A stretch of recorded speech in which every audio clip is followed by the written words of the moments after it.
So I go from feeling like the man to everybody in the stadiums seeing my flapping fingers. Gotcha. Okay. So, you know, after the game, people was like, man, you guys rock. Y'all were awesome.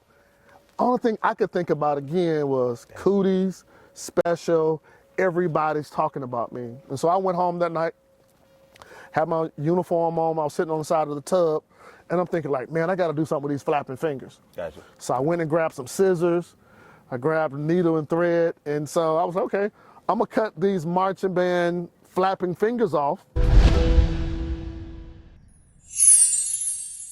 Mr. Simmons. Yes, sir. All right, so talk to me, man. We always want to know, first and foremost, in life, we all have challenges. Yep. Arguably, and I say arguably because, man, we all have a lot of challenges. People like to believe we haven't been through anything, but we have a lot of challenges. Right. Arguably, what was the number one thing in life you've had to overcome?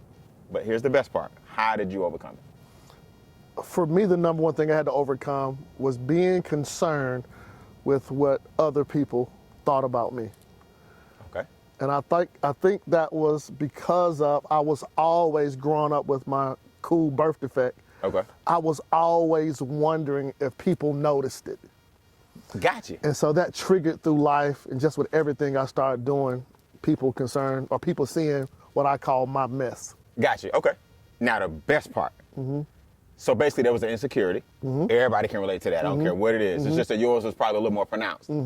How'd you overcome it? Just realizing this is all that I have. Realizing that, you know, when I look at it and count my blessings, I realized that this never stopped me. You know, there was this girl, her name was Keisha, and Keisha told me I had the cooties in the 5th grade. Wow. And, you know, that one little statement in elementary school, it sort of triggered through all of my relationships. So when I meet somebody, it's like, well, you know, he got the cooties. Is that what you're saying to yourself? Yeah. Okay, okay. Yep. And even when I played baseball early on, I was a good baseball player. One day my glove fell off, and the parents was like, oh, he's so special. Gotcha. So now... They thinking that's a compliment. You didn't take it that way. Right. Gotcha. Because I was different than the other players. Gotcha. So now special and cooties is going through my mind, and like mindset work is so important. Gotcha. You know, and I realize what you do in one thing, it can trigger over into everything. Yes. Now, what'd your parents do? Now, I know, man, first of all, shout out to your parents. I mean, very few families, I'm being honest, man, very few families, when I see y'all kick it, mom is cool, dad is crazy, y'all just have a great time. Shout out to Mr. and Mrs. Simmons. How long they been married? 50s, coming up on 52 years, 52 years of marriage, man. Every time I see them, it's like day one, so shout out to them for sure. But Candace, what did mom and dad do? What do mom and dad tell somebody that's dealing with those insecurities? You got a funny story. I think your mom, when you were born, your mom, you did the voice and everything. How did they help you through it? So I think it's a blessing and a curse. Okay. Right? So I think my mother overcompensated by putting me in multiple activities to show me that you can do whatever you want to do. Gotcha. Yep. So I was always busy on the weekend, always busy after school, right? Like there was never any downtime. And I feel like what my mom was doing was, number one, you know, she used to always say something like, hey, if you're not busy doing something good, something bad will find you. Gotcha. So she kept me busy in schools, kept me busy with church, busy with the choir, busy with community activities, and I developed a life of just being busy. Gotcha. That's a good as an adult, right? Do something. Right, do something. Right. And when I'm not doing something, I feel like something is wrong. Gotcha. Okay. So that's the curse? It's the blessing. So the blessing is keeping busy. Gotcha. Keeping me busy. The curse is feeling like if you're not busy, you're doing something wrong. Gotcha. Okay. What's the best verbal motivation or inspiration? Did you ever come home crying about the hand, or what's the best thing they said to you that kind of gave you you know what, she's right, he's right? So anything in particular, stories? Yeah, so I remember it was my very first game, you from ATL, Southwest DeKalb over in Decatur. We were playing McNair High School, and it was my junior year. I was a head drum major. Okay. It was a big game, big rivalry game. I remember I walked on the band field, had my whistle on, had my gold, had the hat on. I was like the man, right? Drum major is always the man. Brought the band on the field. And I had the baton in my hand, and I lifted my other hand. Now, you know marching bands wear white gloves. Right. So I lift the baton, I got the gloves on, and as I'm directing the band, Brian, I see the marching band gloves that didn't have fingers. Right. They were flapping in the air. You didn't cut them. I didn't cut them. Normally you cut them. I do now. All right, okay, gotcha. Okay. Back then I didn't. I didn't tuck them. Okay. Cut them, tuck them, whatever. So they was flapping in the air. So I go from feeling like the man to everybody in the stadiums seeing my flapping fingers. Gotcha. Okay. So, you know, after the game, people was like, man, you guys rock. Y'all were awesome. Only thing I could think about again was cooties, special, everybody's talking about me. And so I went home that night, had my uniform on, I was sitting on the side of the tub, and I'm thinking like, man, I gotta do something with these flapping fingers. Gotcha. So I went and grabbed some scissors, I grabbed a needle and thread, and so I was like, okay, I'm gonna cut these marching band flapping fingers off to make some marching band mittens. You know, I know people wear mittens. Right? So wait, so we cutting the glove, we cutting with the marching band fingers would be. Where the fingers would be. Off the material. Right. Okay. To make some marching band mittens. I got you. Right? And so as I was doing that, you know, my mom walked into the bathroom. She was like, boy, what you doing? I'm like, Mom, I'm cutting my fingers off. She's like, what? Wait, that's what I wanted to clear up. You was about to cut just the marching band gloves. Oh, she thinking you cutting your fingers. She don't know what I'm doing. She just see me I got you. with some scissors. in your hand. Right. I got you. Okay, I got you. Right, so she walks in like, boy, what are you doing? Right. I'm like, Mom, I'm cutting off my flapping fingers. She's like, what? I'm cutting off my flapping fingers. She's like, what you talking about? Right. And I'm saying, Mom, I'm cutting off my flapping fingers because everybody in the stands is talking about me. Gotcha. At least that's what I thought in my mind. Mentally, that's right. You know? And my mom said something to me, I'll never forget it. She said, son, quit looking at what you don't have and focus on what you do have. What you got? And that's the thing. Now, that was my junior year in high school. Okay. And that was one of those staple phrases that helped me get through college, that helped me get through grad school, that helped me, you know, get through NASA, that helped me get through and just do all the amazing things that I've done. And I feel like so many times, you know, we focus on what we don't have in life versus looking at what we do have. That's dope. That's dope. It's amazing what small things somebody can say to you, even Keisha, right, that can stick with you. And then mom got to come on top and give you something else. So, man, watch what we say to each other. You can't take that stuff back. Here's the crazy thing. Like, when I started dating in high school, when I would meet a young lady, I would always see her as the Keisha. That one day she going to bring it up? Or think that she don't like me because of my hands. Got you. I got you. Now, Keisha was the imprint. Right. So like, you from ATL. My favorite dating spot, Brian, was Starlight Drive-In. Yes, Moreland Avenue. I just went there last week. Come on, man. Been open a long time. Starlight Drive-In. And so here's the crazy thing. Like, so, you know, when you're in a car, so if I'm in the driver's seat and, you know, a young lady's on this side, when you're driving with this right hand, she couldn't see this on this side. So you trying to keep it a secret? Trying to keep it a secret. Because, you know, Brian, you just can't just be popping your insecurities on people. Like, there's levels to and this. Whip it out. I got you. You just can't whip it out on the first day. I got you. Right? But the crazy thing about it was that, now it was like therapy, you know. Meet women, you date women, and then you realize they're not even thinking about your fingers. They're looking at the person that you are. Gotcha. And that's why I said, for me mentally, I'm always thinking what other people are thinking about me. Gotcha. Because of this small mess. Gotcha. You know, and now today I'm able to turn this mess into my message. Into your message. Freeze, I know you're enjoying the webisode. We're going to get right back to it. I got to pay some bills. This segment has been sponsored by Monetize Your Message. Here's my belief. Why aren't you turning your trials and tribulations into celebrations? After 25 years of being on stages all over the world, I can show you how to formulate, market, and monetize your story and everything you've been through and help thousands of people. Do me a favor, go to howtomonetizeyourmessage.com because your story belongs to you, but your message belongs to the world. Now enjoy the remainder of the episode. Well, guess what, man? We got Candace Simmons. This segment is sponsored by Monetize Your Message. That's too cool. Where we turn trials and tribulations in life into celebrations. We're going to celebrate your accomplishments, man. Yep. We're going to turn that tribulation into a celebration. So if nothing else, remember, man, Monetize Your Message is sponsoring the first segment of this show because when I tell you he's got a message, he got a serious message, man. Candace Simmons. Now, Candace, everybody got a little moniker, right? You know, I'm the Jay-Z of, no, I'm just joking. What is your moniker? Like, do you got everybody got a little middle name, Candace Blank Simmons? You got anything? What we call you? The professor? Sort of, kind of, but I'm Mr. 7.25. 7.2. The coolest guy with 7.25 fingers. Okay, daddy. You know? I love it, man. I love it. That's enough for me.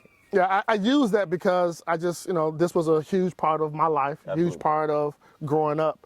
And so now as I teach, I always teach things in 7.25 steps. The framework. Yeah, I'm gonna just give you all that I have. I can't give you 10. Right. So I'm just give you 7.25. That is so dope how you turn that around, man. Well, that brings me to my first question, because you just sprung by this like it was nothing. You mentioned NASA. When I first met you, man, I kept hearing the word rocket scientist attached to your name. Now, I don't know, a lot of times in marketing, we kind of, hey, obviously you got more education than most people, way more than me. You got your undergrad, you got your master's? Yep. Where'd you go to, went to Southwest DeKalb High? Where'd you go to college? The great Norfolk State University. Duh, bro. Okay. I just put it on by the day. I was just like, This today, hey, baby. represent Why Norfolk not? State University. Master's? Yep, at Lehigh University. Okay. And you mentioned NASA. Like, And then Georgia Tech. And Georgia Tech. Okay. 2 masters. Masters. 2 masters? Yep. You got 2 masters? Yeah, bro, I had an interesting situation. So I was working on my PhD, and I didn't know that. yeah, I was working on my PhD, and when I was at Lehigh University, my advisor, he wanted to go on sabbatical. So we working on a whole research project. He's like, you know what, bro? I think I want to go to Los Alamos, New Mexico. Okay. So, he's working in academia. He's want to stop being a professor and being my research advisor to go do research at his national lab. Okay. So that caused me to stop the PhD program and get my first master's. Okay. Which was in what subject? At Lehigh University, polymer science and engineering. Polymer science. Polymers are the things that make up plastics, fibers, rubber. It's like polymer means many mers. So we got a carbon chain. Okay. It's many carbon chains, like millions of carbon chains. Poly meaning more than, okay, got you. Polymer, yep. Okay. Dope. So he wanted to go on sabbatical. I had the opportunity to do a few things. Change advisors, move to New Mexico to follow him, or complete my master's degree and move on somewhere else. Okay. So I decided to move on, come back to A, and finish up what I thought my PhD at Georgia Tech. Got you. And so when I got in Georgia Tech, I started off working with NASA as an undergrad student. Okay. Right? And then when I became a grad student, I still had a partnership with NASA because they were paying parts of my graduate stipend and graduate degree. Okay. And when I was at Georgia Tech, rather than my department was helping me to get my PhD, they were basically using me as a inexpensive lab rat. Technician. Well, but it's almost like I'm doing work for NASA, getting a graduate, I think I was making like $13,500 as a student. Okay. So it's like you a grad student, but you're doing research and solving problems for this major company. That's right. For them, it was cheap labor. Exactly. That's basically what we trying Basically, to say. and at that time period, keep it real on the Instincts. Yep. At that time period, just be honest, man. I got married, and I was like, you know what, bro? You can't run no household making no $13,500. Not to a black woman. Gotcha. Not to a black woman. Right. And so I made a decision because I had like 4 more years and I cut it at 2 and went on to fully be a full scientist there working at NASA. Now, what does a scientist at NASA do? What did you do? Like, So- what kind of when we hear NASA, we know you think space shuttle. Okay. Huntsville. What was the name of the movie with the black women? Hidden Figures. Hidden Figures. All right, so imagine Hidden Figures. Imagine a big laboratory, no windows, No windows. in the bottom of a building. Is that on purpose for secrecy and no window? Y'all couldn't get a glimpse of the sun. In the lab, there was no windows. I'm just trying to figure out how we go into outer space and we can't see. That's all. No, but It's an oxymoron. so let's set this up. Like, so you got the beautiful property here, right? Right. Imagine NASA being a beautiful property. There are huge buildings and different things going on in each department. Right. Okay. They have labs. They got a lot of different scenarios. But where I was working on materials for aircraft, military jets, Oh, wow. materials for the space shuttle, materials for a rocket. So we would be in the lab taking polymers, mini MERS, Okay. and connecting it with carbon to make a polymer composite to work on materials for space shuttle, aircraft, military Gotcha. jets. Okay, gotcha. And then the idea was, all right, can we create the shuttle all out of one part? What type of materials would we need for that? Gotcha. Okay, see, now it's making sense. Yeah. And you in on that. So, Yeah. so instead of it being different components, it's one whole thing. So when they go up there, ain't nothing coming apart, basically. That's part of it Got too. it. And then, we always want to save money and make things faster, cheaper, and better, have better responses. So the cool thing about working at NASA, with the government, they're always doing research. Like United States, we want to be number one. Gotcha. We want to beat everybody. And so that was going on in the laboratory. We have that main project with materials and rockets. I was trying to get them to go faster, reach certain destination, be able to cut the manufacturing costs low. So it was a really cool process. Okay, so one of the formats of the show, we start at the beginning, we talked about your insecurity, now we jump to the end real quick, and then we're gonna work the middle backwards. All right, so let's jump to the end. What are you doing now? What can we offer to people, and can my audience get a little discount? Of course. Okay, so what you doing now? Let's talk about, before I get selfish and let my audience know they get a little discount on what you do. What you do is invaluable. What kind of programs do you have to help students? Because you've been in education. Yep. That's what you do. And you help parents help their children who are students. Talk about the program and what you do. So in totality, Brian, I help the old version of me, Okay, that's dope. right? So meaning, let's go, I was about to say Kid Capri, Kid Cantus, right? Okay. Okay. Raised up in a middle-class broke family, raised from Decatur, 2 parents, trying to figure out life, trying to figure out what I wanted to do, Okay. right? So today, I help students, specifically in the area of science, technology, engineering, and math, and STEM. Damn. Yep. Gotta love STEM. So now I speak at schools, I speak at colleges, working with helping students learn STEM, love STEM, and live out STEM careers. Nice. And one of the things about being raised in a middle-class broke family, middle-class broke family, we don't talk about money. We Yep. don't talk about what's been saved and stuff Yep. like that. Yep.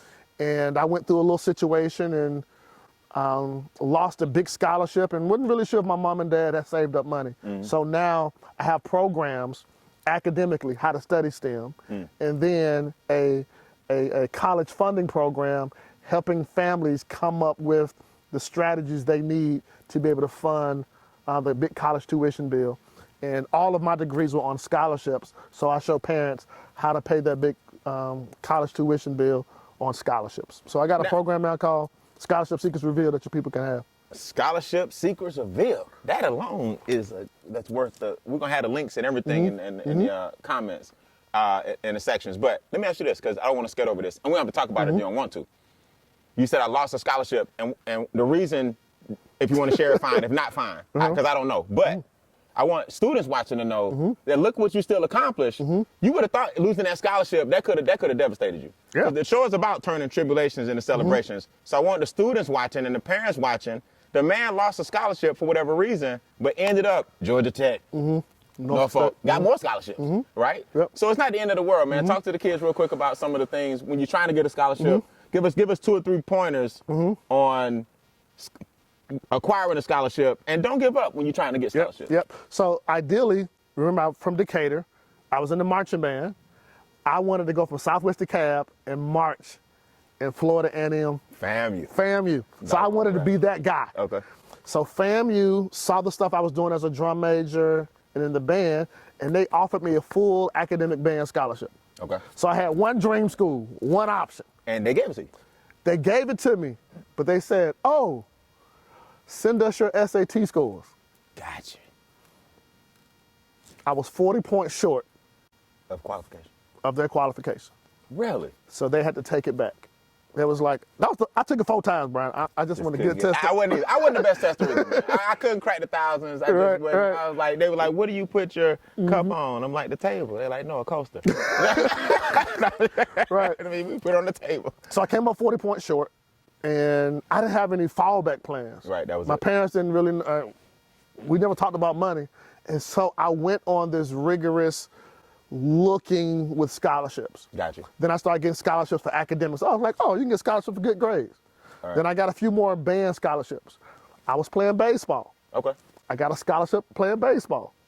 Gotcha. It was a Division III school. But hey, it's free money. Free money is free money. Right. And we need to let them know that, man. It's Get free all money. the scholarships you can. Yeah, for sure. So, but the idea was, okay, we know what the college tuition bill. Let me try to get all the money I can. Okay. And I teach people this simple formula. GM plus OM plus YM is how you pay for college. GM plus OM plus YM. GM is the government's money. Yes, sir. Let's find this free financial money out here from the government. There. Right? So we got Fafsa, right? Applying for Fafsa, doing what needs to be done to get the government's money. GM. You know what is FAFSA real quick? Is that can you? Free application. No, you don't need this. You know. We need to know. Hey, don't think I don't. I got an H. I know, right? Yeah. So FAFSA, All these acronyms. yeah, FAFSA is the free application on federal student aid, Okay. and it's a form that every student and parent has to complete every single year they're in college. Okay. And it's simply a form that once you complete it, they look at, your parents' money, financials and everything, Okay. and the government would tell you what free aid is out there for you. Got you. Okay? So it's an application, and the government lets you know how much money is out there. So the government, if y'all don't know, got the biggest account in the world Right. because of our tax dollars. Right. So we're gonna start with GM. Now what's the GM. next M? GM plus OM. Okay. Other people. Other people's Other money. people's money. Other people's money, right? Okay. So other people's money come in 2 forms. Other people's money, scholarships that you don't have to pay back, or student loans that you do have to pay back. Other people's money. Other people's money, period. Right. Okay. So I push, let's go find other people's money that we don't have to pay back. Okay. Right. Good.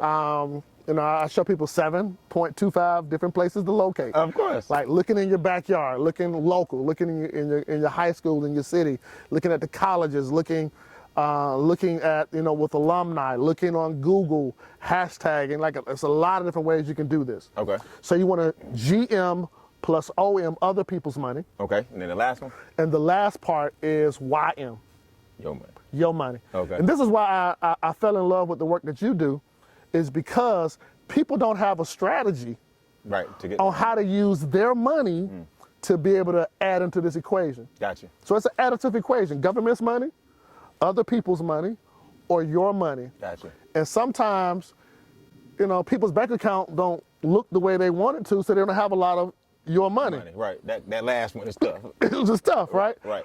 And if they don't do the work to get other people's money in the form of scholarships, then now they're looking at other people's money in the form of student loans. Gotcha. And student loan debt, bro, is one of the biggest crutches Bruh, forever. ever. Like, one thing people don't realize with a student loan, we had the housing crisis a few years ago, and people were able to file bankruptcy Yep. or foreclose on a home. Not those bad boys. But you can't foreclose on a student loan. That is nuts. So Candace, let me ask you this. So basically, now we're getting into a direction. That was my other question. Am I basically, how do you feel about if I sign up for college and everything is a student loan, I'm starting behind. Is that part of your belief system? Am I accurate? I'm starting behind. These are stuck on me for life. Bankruptcy can't get rid of them. I'm going to get a job possibly that I can't afford to pay back the student loans that got me the job I got. Am I heading down the wrong road? So I wouldn't have said this years ago, you know. Yeah. So, a little age, a little wisdom. Maturity, yeah. Right. College, big business. Yeah. Yeah, for sure. Big business. Fact, And yeah. so the idea is you take out a loan, let's say it's about $40,000, $50,000 to go to college for 1 year. You in there 4 or 5 years, so we had $250,000. You got a student loan debt. All right, let's say you pay off half of it. Let's say $50,000 to $100,000. You graduate. You find a job. Right. Your job paying you $45,000. Yeah. We're not talking about, so your job, your living expenses, your house, Net. your car, Versus stuff gross. like that, boom, boom, boom, boom, taxes. Oh, but you didn't equate, you still got to pay their student loan debt. Guess what? Student loan debt, it kicks in, you got to pay it back. As soon as you turn that tassel after graduation, Yep. Sally Mae say, hey. let me holler at you. I mean, as soon. As soon. When I got off stage, 1997, Morehouse College, it seemed like when I threw my hat up and got home and checked the mail, they were like, Let me get that. Really? You done? I'm like, yeah. All right, well, we need that. Right, and I think the thing about it, it's soon, but I don't think we talk about having a real strategy to consider a real career that's making a real salary. As opposed to just going to school just because and having an expensive lesson in networking. Right. Because some people justify it and say, well, you need to go to college. And I'm not giving you pro-college, anti-college. I'm just saying some people justify by saying, you need to go to college to learn to network with others and this and that. I'm like, well, I'm a professional networker and it didn't cost me that much. But here's the thing, Brian. With the work that you do, there's a whole strategy that we don't know. Right. Right. That other people know. Okay. So now think about it. Help me understand what you mean. You can take out a student loan, use another investment that has a lower interest rate Right. to pay the student loan off. Okay. Okay. Makes sense. And now you use that money, which is going to grow for you, Right. to pay that off. Here's one thing I learned at Lehigh. A lot of the students there, they would take out student loans on purpose because a student loan, you're borrowing somebody else's money. Correct. To get what you want to get. Correct. Then you have this interest-bearing, right, investment. It grows 4 to 5 years faster than your student loan. So you put money in this investment as it grows 4 to 5 years faster. While you're in school? While you're in school. While you're in school. So now, by the time you flip the tassel and graduate. Take that investment money. And pay it out. I'm working on a new program this year called Bye-Bye Student Loans. Okay, simple. Just bye-bye student loans. Okay. And it's so, like, here's one thing, like, I have some training sessions. I have parents literally get on my calls and say, listen, I need to get these scholarships because I don't want my baby to have student loans because I'm still paying student loans. Ain't that crazy? So it becomes a generational type of thing. Yeah. Student loans aren't bad. It's having the right strategy, the right financial strategy to understand the stuff that people don't teach on money. Okay. How to use money, how to use home-based businesses, how to use investments, how to understand how you put a little money here, let it work for you in the right account, then you can use that to fund some of the other things that you do.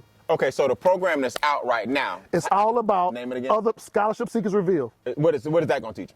All about finding other people's money that you don't have to pay back. The OM. The OM. Okay, then you got the GM first. Government's money. OM. And then your YM. Yep.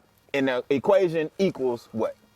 However much money college Cost you. Yep. All right, so the current program is going to help you with the OM. Getting other people's money. Other people's money. Because I believe you're that. working on bye-bye. What? Bye-bye student loans. Bye-bye student loans. Instead of bye-bye student loans. Any projection on how long? Is it early stages? Is it almost ready? Still developing? Probably mid-year, probably August. Okay. You know, I've been thinking about this for years, and you can tell people just, hey, put money aside to pay off student loans, but I realize a lot of times people aren't making enough money to put aside. Gotcha. Right? Gotcha. And so what I'm going to do in Buy Student Loans, we're going to pull in some other financial strategists with this. Gotcha. So we can talk about, all right, cool, home-based business. We can talk about investments. We can talk about what type of accounts, rather than just putting money in the savings account. Yeah. High yield. High yield. We finally might be able to partner on that section, man. That's like all the years you and I've been talking. I got that's what 1.25 reasons. Right. That's like that was the big thing, you know, I've been hearing, you know, the stuff that you do. I'm like, hey, how can I use this in a right way to educate people for a bigger problem? And the bigger problem is the student loan debt. That's nuts, man. Okay, so let me ask you this, because, man, I could talk to you forever. We're going to have to do part 2, right? So,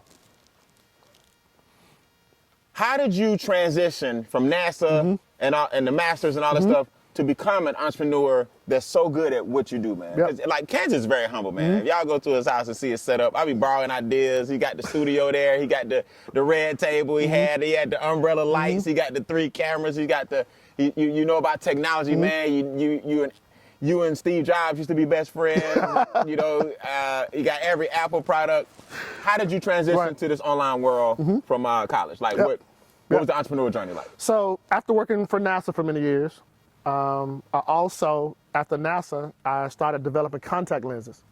What, damn, Kansas? Yeah, for a company called Vision, right? You developed contact lenses? Yeah. That's easy. I mean, plastics. Yeah, there we go. Y'all didn't think I put that together. The poly? Yeah, polymers. So you got polymers for aircraft, and then now polymers for the eye. So you developed contact lenses? I was working with a company that developed contact lenses, but my name is associated with a few products that are on the market. Get out. Yeah. Any royalties? Let me tell you something. I wish. You knew now, right? If I wish. Right? Every time somebody bought an AccuView. What?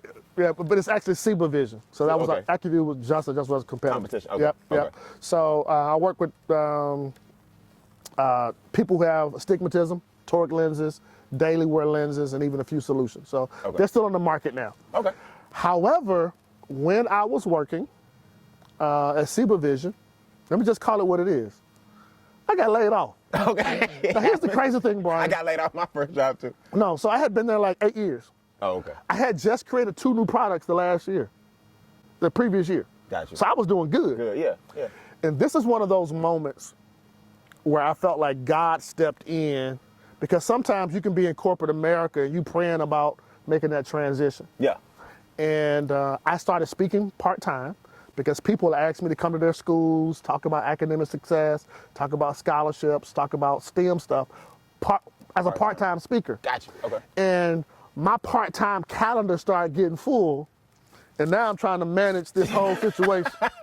Right. Bro, I remember August 8th of 2008. 08. Really? Here's a scenario, Brian.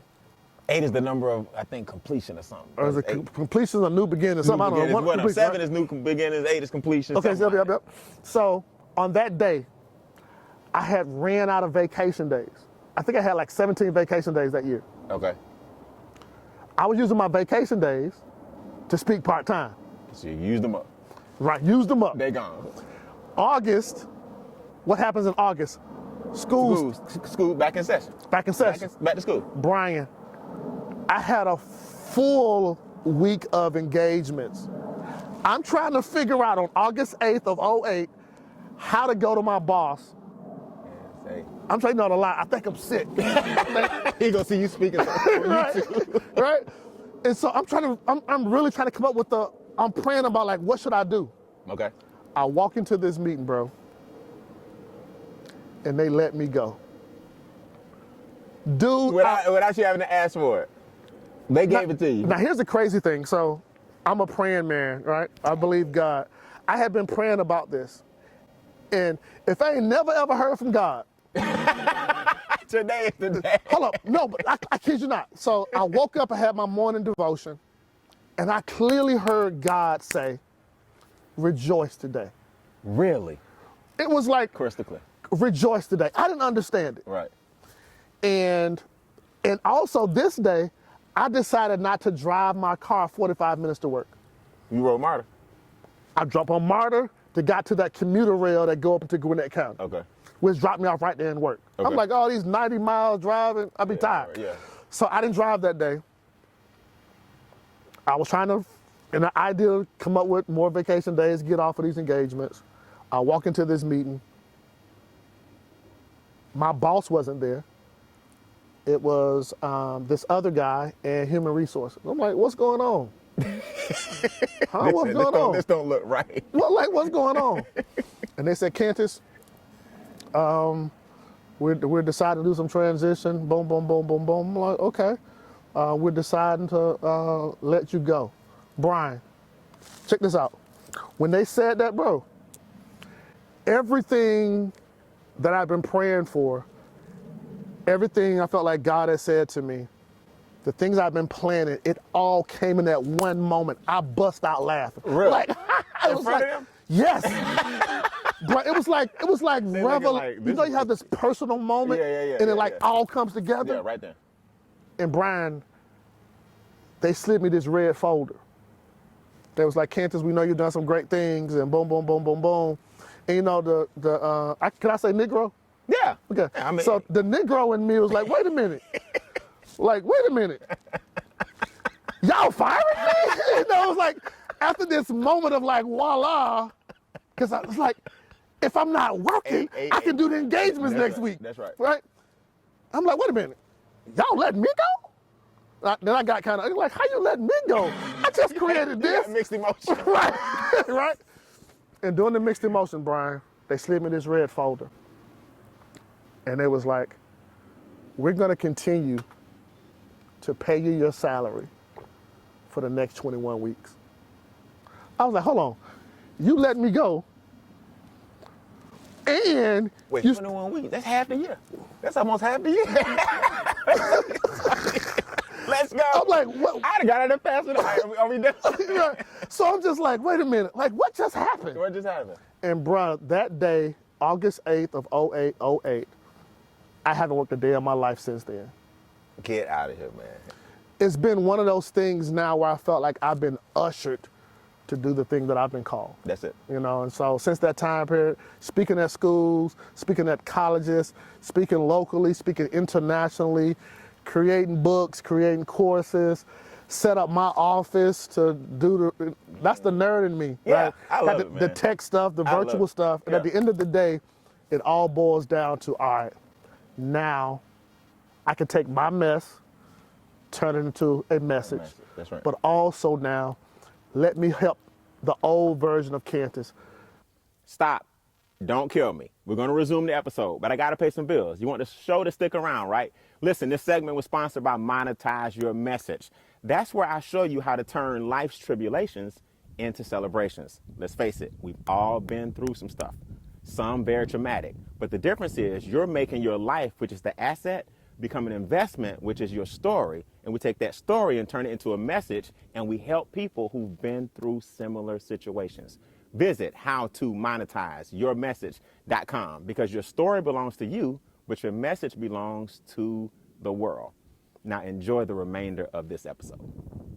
Middle class students and parents, people who are interested in STEM, people who are interested in business, just like all of that now is that I can just freely be who I am and just be a servant to come out here and just serve people. Well, that's, bruh. And I'm going to talk about two things before we go.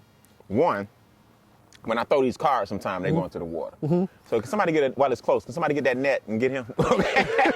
Right there. Yeah, it's a net. It's a net. So we're going to get my cards sometime. I can't let them. All right. So, but STEM, science, technology, engineering, mathematics, right? Do you know Dr. Calvin Mackey? Yes. And the work he's done? You know him personally? I was going to say, man, because... So we met years ago. He's really pioneering this thing. He's doing a great job because he was at Morehouse. Yeah, absolutely. That's why I met him some years ago when I was in a summer program. But there are, in that realm, there are so many opportunities out here vet jobs, but we don't have enough minority men and women. Ask you, why don't we? Yeah, it has to, we have to sell it to our people. Was it rap and football and basketball and that's it? Why aren't our people more into STEM? Because it starts early on. Okay. You remember in elementary school and middle school, based on your grades, they would put you on a different track. That's right. Right? Right. And if people were not good in math and science, they would put them on this other track. Gotcha. Okay. Right? Okay. So when you graduate from high school, your trajectory been kind of set. It's kind of set. Yeah, okay, got it. But if you're on the right track, now you have the prerequisites out of high school to get into college. Got you. I got you. Right? So you're saying it starts early. It starts early. Got you. Right? And so now, the idea now is, what we've been doing is going into schools, showing teachers, check this out, Brian, most teachers that teach STEM don't even have a STEM degree. I can believe that because most people that teach business don't own one. And most of your professors that teach finance ain't got none. Yep. And most of your teachers that teach accounting can't count. Yep. I can believe it. Yep. Most brokers are broke. Don't get me started. That's just another story. Right. But yeah, so we go in and we change how teachers teach. Right. Okay. Traditionally, we taught learn math, learn the chemistry, learn trigonometry, learn this. Right. Versus saying, hey, let's take this phone. How does Siri work? Gotcha. Let's take this boat. Yeah. Right? How does the boat work? Why is it floating or whatever? Right. Yeah, so now we take the concepts that we can all see. Yeah. And then now turn those into unique learning experiences. Gotcha. And then now we learn the foundation of math and science. So let's take when guys or women, they dye their hair. Yeah. That's STEM. That's them. Right. We don't look at it that way, but that's them. Right. That's definitely some science going on. Right. When you get into your car and drive. Then die and then your hair fall out. That's STEM. Just because you didn't know STEM. Right. When you brush your teeth. That's STEM. That's STEM. Right. When you go to sleep and you wake up. That's STEM. That's STEM. Everything is STEM. Everything is STEM. And so my whole thing is that STEM is everywhere. And so now showing students how to learn it, how to love it, and how to live it. And then also showing teachers how to better teach it to their students and connect with them to be able to get the outcomes that they want. All right. So, all right. 1.5 more questions than we got. 1.25 more questions. That's fine. All right. I'm the 7-figure framework designer. I'm a bad boy. I know how to take complicated stuff, make it simple, and then show people how to monetize their message using these frameworks. Yep. You got a 7.25 framework. If we got time, give us any one of them, 7 of them. And when you get to the 0.25, I feel like, how do you get somebody a quarter of a step? Like, help me understand 7.25, because when I write my frameworks, they got to be whole. How does the 0.25 work in the framework? It's just 8. You round up. Yeah, it's just 8. Honestly, it's like, honestly, Brian, I round up. Right, it's like, I'm gonna give you all that I have. I can't give you 10 points. Okay. But I'm gonna give you 7.25. Yeah. You know, and so it's like, if it's 7.25 steps to better grades, like study skills, right? Right. So I have this thing, a study skills program. I train people that your study skills become your study habits. That's right. Cool, right? Yeah. And then we have remember one like, don't lay down in the bed. Right. Don't read while you're laying down because you're gonna fall asleep. I remember. Yeah, like the bed made for sleeping. The bed made for sleeping. Bed made for sleeping, right? Right. 7.25 places to look to identify other people's money. And then the cool thing about it, man, is that I've had an opportunity to work with Dr. Eric Thomas. Yes. #1 motivational speaker in the world. And some kind of way, he wanted me to oversee his speakers program. Okay. And probably the last 7 years now, we've been helping other speakers learn how to clarify their message, learn how to use their voice, their experiences, their expertise to go out here and create online programs, on stage presentations, seminars, workshops, turn that into a book, turn that into a course. And will you come speak to my students? Of course, all the time. Because honestly, man, when I put my mastermind together, I said, I got some of the dopest speakers in the world, and y'all gonna learn from them. And I already wrote your name down, so you kind of have to do it, because when you put it on paper, it has I was done. Anytime. I'm gonna have you come speak to my people too. Yeah, for right? sure. So let me ask you this before we go. You said you're here to serve and help people. Yep. I don't want to ask you something. I want to tell you something. You, to this day, gave me one of the best gifts of my life, and I never forgot it. What was that? You don't remember, man. Father's Day tribute. Cantus put together. Oh, wow. He went behind my back on Father's Day. This had to be maybe 8 to 10 years ago. Mm-hmm. He went behind my back on Father's Day and interviewed people in my circle and put together a trailer set to music with all my friends and family members and business partners and colleagues and associates wishing me a happy Father's Day. To this day, man, on Father's Day, I think about a gift that you gave me. I will never, ever forget that. So when he says he's giving and he's here to serve, and you know, brothers usually don't do stuff like that. We just gotta, you know, we don't support each other. I'm glad to hear, man, in this interview, twice we talked about collabing. Let's do it. I'll speak to your students, you speak to mine. And man, when you get to that OPM or bye-bye student loans or whatever. I don't know. Believe me, I've been thinking about this for like 7, 8 years because like the stuff that you teach, people need to understand it. Yes, sir. They need to know that 2, 4, 3 and the 3, 2 and all your numbers. About that money, man. Let's have a nothing but money segment. Right. So no, man, I wanted to let you know, man, that gift you gave me to this day. Wow, man, like I forgot all about that. I look at it on Father's Day, I think about you, man, and it was just one of the best things that ever happened to me. And because it's so dope that, you know how you sometimes merge hard drives or whatever? I make sure that video, if something happened to this hard drive, I got it on 10 things. Nothing will happen to that video. Wow. That's just the dopest thing, man. So hey, he's real, he's here. I'm glad you came to the podcast, man, on such short notice. Where can everybody find you? Instagram, YouTube, Facebook, give me your handles. Everything is my name. Okay. Cantus Simmons, Kantis Simmons. You can Google that, CantusSimmons.com, IG Cantus Simmons, Facebook Cantus Simmons.